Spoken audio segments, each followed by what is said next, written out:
we're not in the business of telling you what to do. We try to advise and offer recommendations. And that advising or the recommendations are often in the forms of like open-ended questions. Like if you feel compelled to do something, it's like, well, why? And like how do we take that assumption and revisit the goals of the business in the long term and this quarter, this half, this year. So I think a lot of it again is just like being comfortable, having those tough open-ended conversations and not feeling the need to say, you should build this, you should do this, because ultimately it's your business and it's your insight and it's not ours to build. And so, yeah, I think this is just another example of one of the things you mentioned, appreciating. I think it's great that it maps to the things that we're trying to build at our firm. When we were first fundraising, we got the sentiment from other founders of, oh, you don't want an investor that texts you every week. Like there's a bad stigma to that.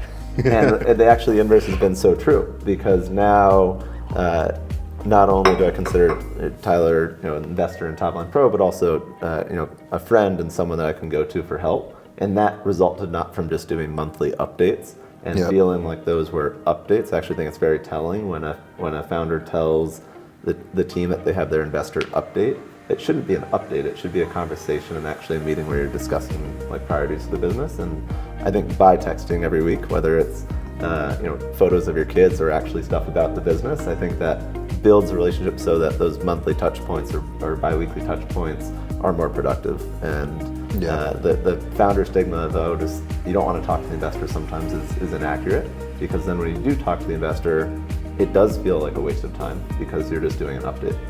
For us, and this is typically true across the board of our companies, the monthly update or the board meeting, there's nothing really new to discuss.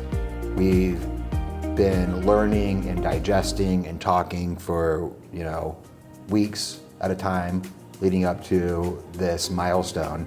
And so it really gives us the opportunity to be strategic and say, well, what were our goals? And we already know if we beat them or fell short of them, or so that we can kind of get into the thick of like, what do we do now? How do we learn from this and iterate?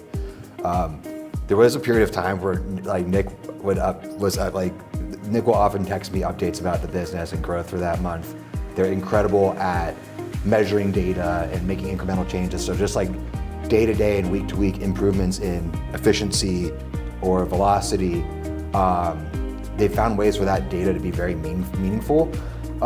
But there was a period of time, like a couple Fridays, where like towards the end of the day, Nick would like text me like the growth trajectory for that month, and I'd be like, I need this every weekend. Going into the weekend, like get me fired up, man. Like let's go. I'll never forget the like 6 p.m. Hey, this is our update, and I think Jim responded like, oh well, folks in Hawaii are still buying. They're 6 hours back, so there's some good encouragement and jokery along with that as well. We weren't joking. I called Hawaii.